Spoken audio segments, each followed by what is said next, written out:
আসসালামু আলাইকুম সবাইকে। আজকে আমরা রক্ত ও সঞ্চালন এই চ্যাপ্টার নিয়ে আমরা কিছু টপিক নিয়ে আলোচনা করব। তো শুরুতে জেনে নেওয়া যাক রক্ত কি। রক্ত কি? আচ্ছা, রক্ত কি সম্পূর্ণ জেনে আমি বলি। রক্ত হচ্ছে এক প্রকার ঈষৎ ক্ষারধর্মী তরল পদার্থ যা ভ্রূণে ম্যাসুরাম থেকে তৈরি এক প্রকার তরল যোজক কলা।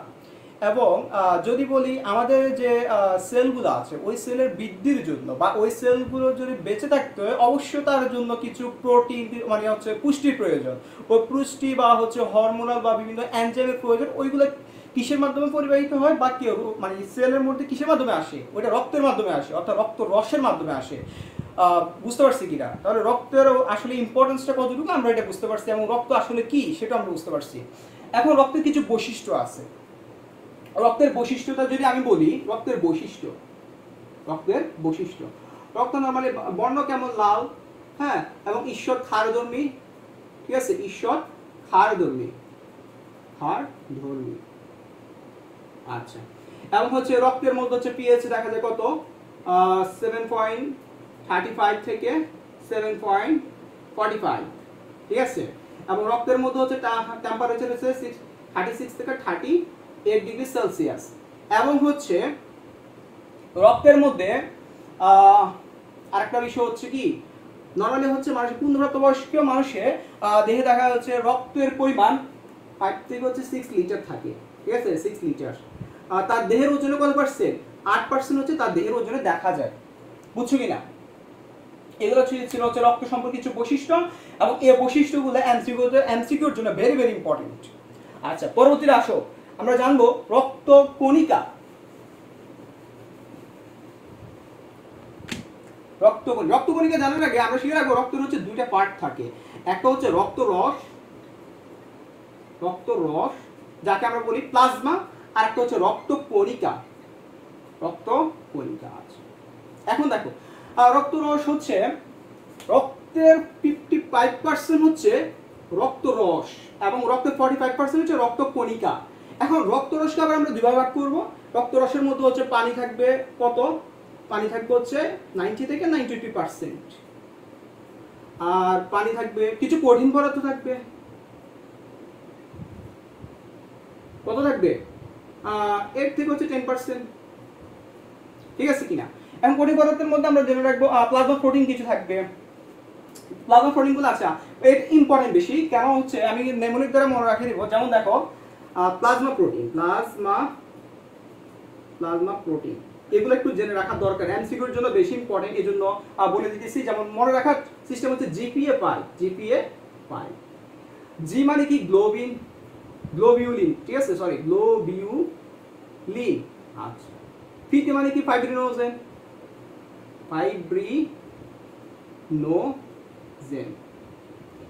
তারপর এ মানে কি? অ্যালবুমিন। আচ্ছা, 5 মানে কি? সরি জিপিএ 5 না, গ্লোবিউলিন। পি তো হচ্ছে আচ্ছা পি তো হচ্ছে কি? প্রোথ্রম্বিন। সরি, পিতে মানে কি? প্রোথ্রম্বিন।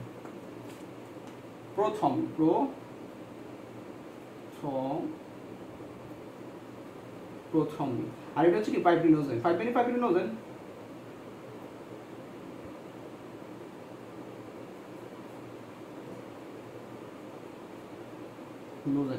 বুঝছো কিনা?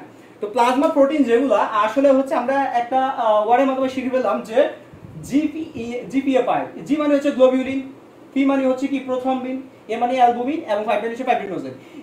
এই চারটা হচ্ছে দেখা যাচ্ছে যে কি আমরা শিখে রাখবো যে প্লাজমা প্রোটিনগুলো আমরা শিখে রাখবো। এগুলো মোটামুটি এমসিকিউ আসলে দেখা যায়, এই জন্য হচ্ছে এটা শিখে রাখবো, ঠিক আছে। আচ্ছা, এখন দেখো রক্তরসের কিছু ইম্পর্টেন্স আছে, হ্যাঁ, কিছু কাজ আছে। যেমন রক্তরসের আসলে প্রধান কাজটা হচ্ছে আমরা খাদ্য খাই, ঠিক আছে। কেন খাই? এটিপির জন্যই তো, শক্তির জন্যই তো। তো খাদ্যগুলো আসলে পরিপাক হওয়া দরকার। এখন আমরা যে খাবার খাই সেটা হচ্ছে কি? জটিল খাবার। ওই খাবারটা হচ্ছে পরিপাকের মাধ্যমে সরল খাবারে পরিণত হয়, এবং পরিপাক শেষে আমরা কিছু খাদ্যরস পাই। ওই খাদ্যরসগুলো হচ্ছে আমাদের দেহের বিভিন্ন যে সেলগুলো আছে ওই সেলের বৃদ্ধির জন্য প্রয়োজন। তো রক্তরসের মাধ্যমে ওই খাবার থেকে যে আমরা বিভিন্ন ভিটামিনস পাই, ঠিক আছে, ওই ভিটামিনগুলো বা হচ্ছে উপাদান যেগুলো পাই ওগুলো হচ্ছে রক্তের মাধ্যমে দেহের বিভিন্ন সেলে যায় এবং হচ্ছে দেহের বৃদ্ধিতে কি সাহায্য করতেছে, ঠিক আছে। আচ্ছা, তারপর হচ্ছে আমরা বুঝতে পারি যে রক্তরসের আরেকটা ইম্পর্টেন্স হচ্ছে কি, আমাদের সেলে যখন হচ্ছে খাবারগুলো যাবে তখন হচ্ছে কিছু বর্জ্য পদার্থ সেখান থেকে তৈরি হবে, ঠিক আছে না? তো যখন বর্জ্য পদার্থ তৈরি হবে ওই বর্জ্য পদার্থগুলো বৃক্কের জন্য বৃক্কে আসে, রেশনের জন্য বৃক্কে আসে এবং বৃক্কের মাধ্যমে পরবর্তীতে সেটা বের হয়ে যায়, পরবর্তীতে আমাদের মূত্রনালী দিয়ে বের হয়ে যায়, ঠিক আছে? আচ্ছা, তারপরে আমরা শিখবো কি রক্তরসের মতো অতিরিক্ত কার্বন ডাইঅক্সাইড বাইকার্বনেট হিসেবে পরিবাহিত হয়, ঠিক আছে কিনা? তো এছাড়াও আমাদের হচ্ছে এনজাইম থাকে, কিছু হরমোন থাকে, হ্যাঁ, যেগুলো দেহের বৃদ্ধির জন্য খুবই ইম্পর্টেন্স, হ্যাঁ, এইগুলো হচ্ছে আসলে রক্ত রসের মাধ্যমে পরিবাহিত হয়। তা আসলে রক্ত রসের ইম্পর্টেন্স অনেক আমরা বুঝতে পারছি। এখন এসো আমরা বলবো রক্ত কণিকা সম্পর্কে। রক্ত কণিকা নিয়ে আলোচনা করব। রক্ত কণিকা হচ্ছে তিন ধরনের হতে পারে। প্রথমত যদি আমি বলি লোহিত রক্ত কণিকা মানে এরিথ্রোসাইট বলি থাকি আমরা, লোহিত লোহিত রক্ত কণিকা, রক্ত কণিকা। আচ্ছা, তারপরে শিখবো কি আমরা শ্বেত রক্ত কণিকা, শ্বেত রক্ত কণিকা, হ্যাঁ, তার মানে হচ্ছে কি লিউকোসাইট। আর অনুচক্রিকা মানে কি থ্রম্বোসাইট,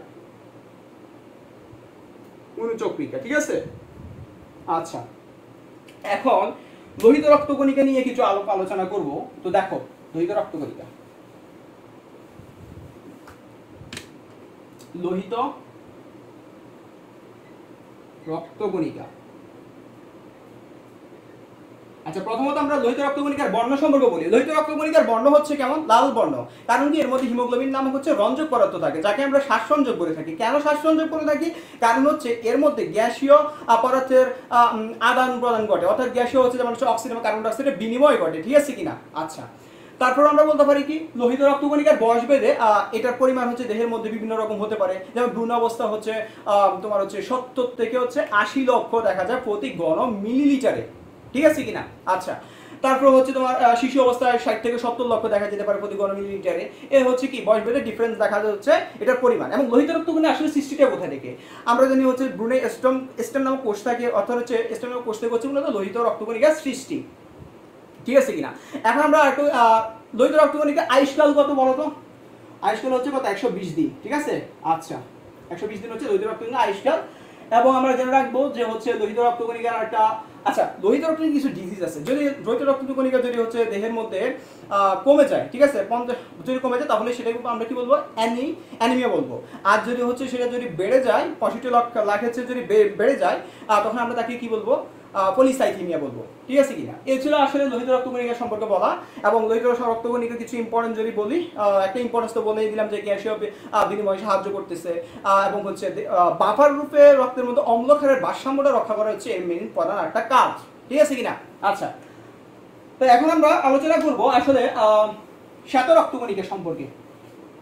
দেখো শ্বেত রক্ত কণিকা যদি আমি বলি, শ্বেত রক্ত কণিকা হচ্ছে মেইন ইম্পর্টেন্সটা হচ্ছে কি এটা হচ্ছে দেহের মধ্যে প্যাগোসাইটোসিস প্রক্রিয়া জীবাণুকে ধ্বংস করা, হ্যাঁ, দেহের মধ্যে প্যাগোসাইটোসিস প্রক্রিয়া জীবাণুকে ধ্বংস করা। দেখো শ্বেত রক্ত কণিকার দুইটা ভাগ আছে, একটা হচ্ছে দানাদার আর কিছু হচ্ছে দানাদার, হ্যাঁ, আর কিছু আছে অদানাদার,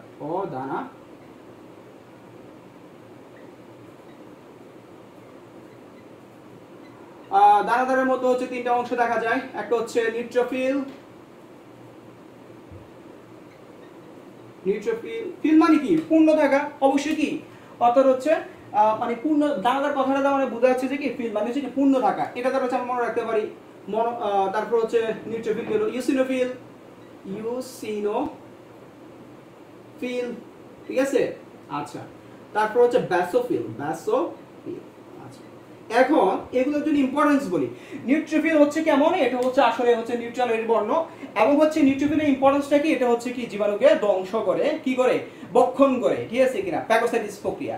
আর যদি বলি ইউসিনোফিল হচ্ছে দেহের মধ্যে অ্যালার্জির যখন হচ্ছে সংক্রমণ দেখা যায় তখন দেখা যায় যে দেহের মধ্যে ইউসিনোফিলের সাদা রক্ত করে ইউসিনোফিলের পরিমাণটা বেড়ে যায়, অর্থাৎ এটা অ্যালার্জির বিরুদ্ধে কাজ করে।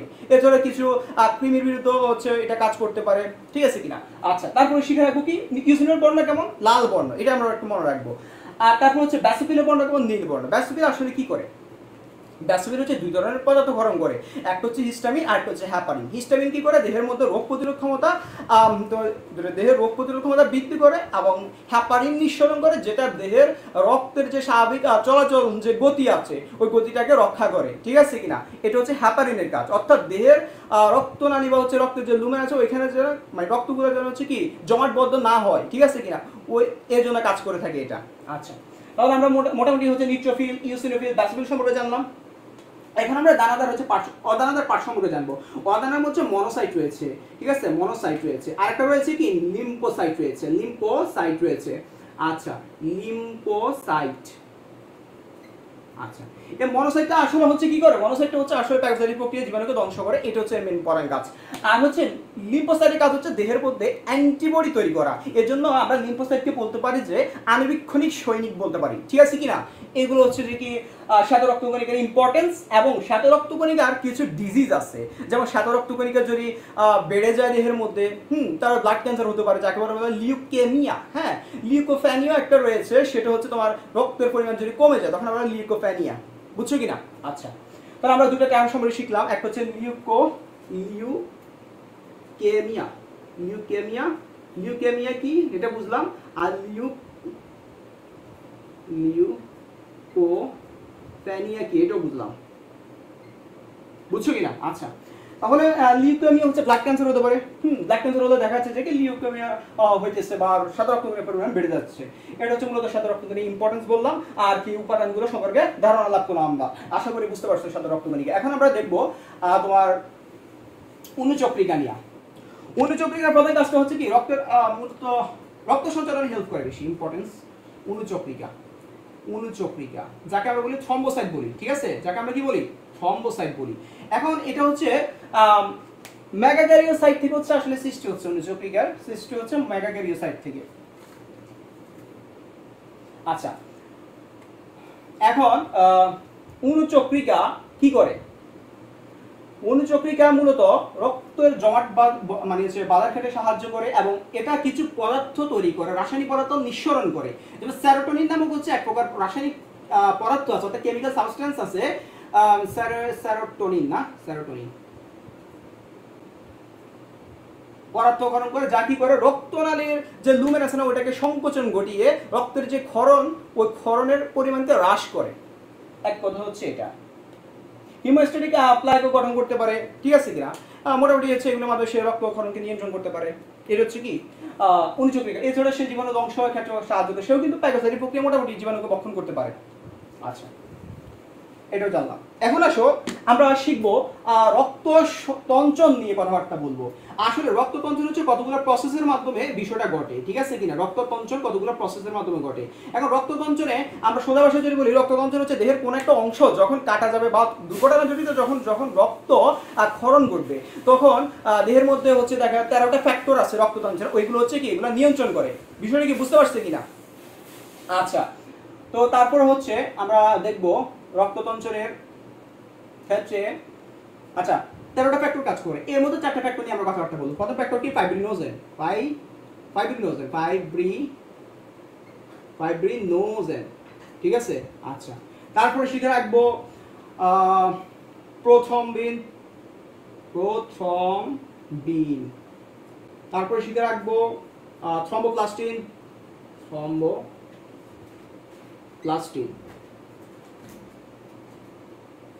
তারপরে শিখবো কি ক্যালসিয়াম আয়ন, ঠিক আছে। আচ্ছা, এগুলো হচ্ছে কি রক্ততঞ্চনে হেল্প করে। এখন রক্ততঞ্চনের প্রসেসটা আমরা দেখাই। প্রথমত কি হচ্ছে, আমরা যখন যে ব্লাডটা হচ্ছে আসবে, যখন বাতাসের সংস্পর্শে, ব্লাডের মধ্যে কি থাকে অনুচক্রিকা তো থাকবে নাকি, এই অনুচক্রিকা যখন বাতাসের সংস্পর্শে আসবে তখন সেটা কি হয়ে যাবে, থ্রম্বোপ্লাস্টিন নামক হচ্ছে এনজাইম সৃষ্টি করবে। তাহলে সেটা কি অনুচক্রিকা প্লাস হচ্ছে কি বাতাসের সংস্পর্শে আসবে, তখন কি হচ্ছে থ্রম্বোপ্লাস্টিন,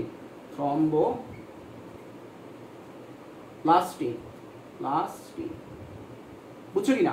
এই থ্রম্বোপ্লাস্টিন এবং এনজাইমটা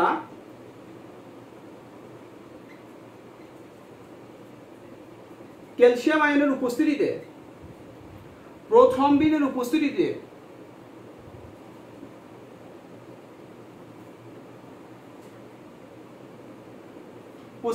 সেটা কি করবে, সেটা হচ্ছে তৈরি করে থ্রম্বিন। আচ্ছা, এখানে একটা কথা বলে রাখি, এই থ্রম্বোপ্লাস্টিন দিয়ে কি করে রক্তের মধ্যে যে আমাদের ভেসিকল থেকে নিঃসরণকৃত হ্যাপারিন আছে না, ওই হ্যাপারিনকে সে অকেজো করে দেয়, যার কারণে হচ্ছে রক্ত জমাট ইজিলি বাড়তে পারে, বুঝছো কিনা? আচ্ছা, তারপর হচ্ছে যে এখানে থ্রম্বিন করে হচ্ছে, তো থ্রম্বিনটা আসলে কি করে? থ্রম্বিনটা ফাইব্রিনোজেনের উপস্থিতিতে কি করবে? ফাইব্রিন জালক সৃষ্টি করবে, ফাইব্রিন জালক সৃষ্টি করবে।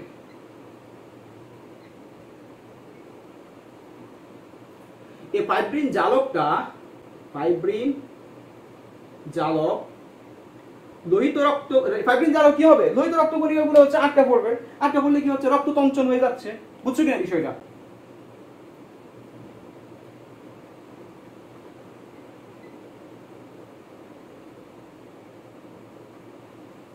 রক্ত তঞ্চন, এই ছিল হচ্ছে তোমার রক্ত তঞ্চনের একটা প্রসেস, পুরো প্রসেসটা আমরা বললাম কিভাবে রক্ত তঞ্চন ঘটে। তোমরা যদি হচ্ছে মোটামুটি এই চারটা রিঅ্যাকশন দিতে পারো, তোমাদের পরীক্ষা ইনশাল্লাহ এই রক্ত তঞ্চন নিয়ে যদি আসে ইনশাল্লাহ পারবা, ঠিক আছে? এবং হচ্ছে স্যাররা ফুল মার্কসই দিবে, এটা বিশ্বাস রাখো। আচ্ছা, পরবর্তীতে আসো, আমরা বলবো লসিকা নিয়ে কথাবার্তা বলবো, ঠিক আছে? লসিকা নিয়ে কথাবার্তা বলবো। লসিকা বলতে আমরা কি বুঝি আসলে? লসিকা হচ্ছে দেহের টিস্যু রস, লসিকা। আচ্ছা, লসিকা হচ্ছে কি দেহের টিস্যু রস, দেহের টিস্যু। মনে করো দেহের যে সকল কোষে, ঠিক আছে, রক্ত পরিবাহিত হতে পারে না, তো রক্তের কাজটা হচ্ছে অক্সিজেন বা বিভিন্ন পুষ্টি সরবরাহ করা, তো যে সকল অংশে যখন এগুলো পৌঁছাতে পারবে না, তাহলে ওই ক্ষেত্রে এই অক্সিজেন বা হচ্ছে পুষ্টি সরবরাহ কাজটা পালন করে কে? লসিকা, বুঝছো কিনা? আচ্ছা, লসিকার আমরা জানি হচ্ছে যে লসিকার মধ্যে কখনো কি থাকবে না? আরবিসি এবং অনুচক্রিকা থাকে না, থাকে কি? আমরা জানি লসিকার মধ্যে থাকে ডাব্লিউবিসি থাকে। ডাব্লিউবিসি থাকার কারণে কি হচ্ছে? এটা রোগ প্রতিরোধে সাহায্য করতেছে, বিষয়টা বুঝছো কিনা? আচ্ছা, লসিকা গ্রন্থি দেখা যাচ্ছে যে 5 ধরনের হচ্ছে, 5টা অর্গান নিয়ে হচ্ছে লসিকা গ্রন্থি গঠিত হয়, যেমন প্লিহা, টনসিল, ঠিক আছে? তারপর হচ্ছে তোমার এই লিম্ফ নোড, ঠিক আছে কিনা? তারপর হচ্ছে থাকতে পারে সেখানে লিম্ফ নোড গেল, থাইমাস, ঠিক আছে? এগুলো নিয়ে হচ্ছে আসলে লসিকা গ্রন্থি গঠিত হচ্ছে। এখন প্লিহা হচ্ছে কি? রক্তের কি বলা হয়? কবরস্থান বলা হয়, যাকে রক্তের কবরস্থান বলা যেতে পারে, ঠিক আছে? এবং প্লিহার মধ্যে হচ্ছে এটাকে ব্লাড ব্যাংকও বলা যেতে পারে, বুঝছো কিনা? তো মোটামুটি হচ্ছে দেখে 300, এটা হচ্ছে মূলত অনেকগুলো হচ্ছে কি ব্লাডকে হচ্ছে কি করতে পারে? রিজার্ভ করতে পারে, এই জন্য এটা ব্লাড ব্যাংক বলা যেতে পারে। এবং হচ্ছে রক্তের কবরস্থানও বলা যেতে পারে, যেহেতু আরবিসির হচ্ছে ধ্বংস মানে এখানেই ঘটে, বুঝছো কিনা? আচ্ছা, তারপরে আর লিম্ফ নোডের যে কথাটা যদি বলি, লিম্ফ নোড সম্পর্কে একটা ইনফরমেশন দিয়ে রাখি, যেমন লিম্ফ নোড আসলে এটা আমাদের যে ঘাড় আছে না, আমাদের ঘাড়ের মধ্যে এবং বগলের মধ্যে লিম্ফ নোডের পরিমাণ সবচেয়ে বেশি থাকে। এই ইনফরমেশন খুবই জরুরি, এটা এমসিকিউতে আসে, বুঝছো কিনা? আচ্ছা, এখন দেখো আমরা এখন কথাবার্তা বলবো, তাহলে লসিকা সম্পর্কে আমরা ক্লিয়ার, এটা সম্পর্কে এটা গেল। এখন আসো শিরা এবং ধমনী নিয়ে কথাবার্তা বলবো। শিরা এবং ধমনী, শিরা আর এখানে কি? ধমনী। আচ্ছা, দেখো শিরা আসলে কি? শিরা হচ্ছে উৎপত্তিটা কোথা থেকে? শিরা উৎপত্তি হচ্ছে তোমার কৈশিক জালিকা থেকে, জালিকা থেকে শিরার উৎপত্তি। আর ধমনীর উৎপত্তি কি? হৃৎপিণ্ড থেকে, হ্যাঁ, হৃৎপিণ্ড। আচ্ছা, তো শিরা তাহলে হচ্ছে শিরা কি করে? দেহের বিভিন্ন অংশ থেকে ব্লাডকে হৃৎপিণ্ডে নিয়ে আসে, তাহলে হৃৎপিণ্ড হচ্ছে এর সমাপ্ত ঘটে, হৃৎপিণ্ডে সমাপ্ত।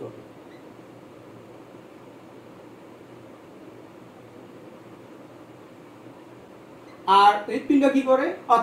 আর ধমনী কি করে? হৃৎপিণ্ড থেকে পুরো ব্লাডকে কি করে? দেহের বিভিন্ন অর্গানে কি করে? পরিবহন করে, ঠিক আছে কিনা? আচ্ছা, আর একটা হচ্ছে যে বিষয় শিখবো যে শিরা হচ্ছে এর লুমেন হচ্ছে অনেক বড়, এর লুমেন কি? বড়। আর ধমনীর লুমেন ছোট। লুমেন তো বুঝছো নাকি? ওই রক্তনালী আছে না, ওই রক্তনালীর যে ফাঁপা অংশটা দিয়ে বিভিন্ন পদার্থের পরিবহন ঘটে, ওটা হচ্ছে লুমেন, ঠিক আছে? আচ্ছা, ফাঁপা অংশ। তারপর হচ্ছে শিরা নরমালি হচ্ছে কার্বন ডাইঅক্সাইড যুক্ত রক্তকে পরিবহন করে, ঠিক আছে? আচ্ছা, কিন্তু হচ্ছে একটা ব্যতিক্রম হচ্ছে ফুসফুসীয় যে মানে হচ্ছে পালমোনারি যে শিরাটা, ওই শিরাটা কিন্তু অক্সিজেন যুক্ত রক্তকে পরিবহন করে। ধমনী হচ্ছে নরমালি কি করে? আচ্ছা, তাহলে এটা কার্বন ডাইঅক্সাইড যুক্ত রক্ত পরিবহন করে, আর এটা হচ্ছে অক্সিজেনযুক্ত রক্ত পরিবহন করে। আর পালমোনারি শিরা কার্বন ডাইঅক্সাইড যুক্ত অক্সিজেন যুক্ত রক্ত পরিবহন করে। আর এটা কি করে? কার্বন ডাইঅক্সাইড যুক্ত রক্ত পরিবহন করে পালমোনারি ধমনী। বুঝছো কিনা বিষয়টা? তাহলে আমরা শিরা এবং হচ্ছে ধমনী যে কনসেপ্টটা জানা দরকার সেটা আমরা জানছি। তো আজকে ছিল আসলে এই টপিকগুলো সম্পর্কে আসলে তোমরা আমি যতটুকু পারছি নিজ থেকে বোঝানোর সহজ ভাষায় বুঝে দিছি। আর এই টপিক তারপর যদি কোনো তোমাদের সমস্যা থাকে ভাইকে কমেন্ট করবা, ভাই আনসার দেবো, সমস্যা নাই। আশা করি বুঝতে পারছো এই টপিকগুলো, এবং মনোযোগ দিয়ে তোমরা প্রথম ভিডিওটা দেখবা, তারপর হচ্ছে যা নোট করা দরকার সেগুলো নোট করে রাখবা, ঠিক আছে? তো এ পর্যন্ত, আসসালামু আলাইকুম।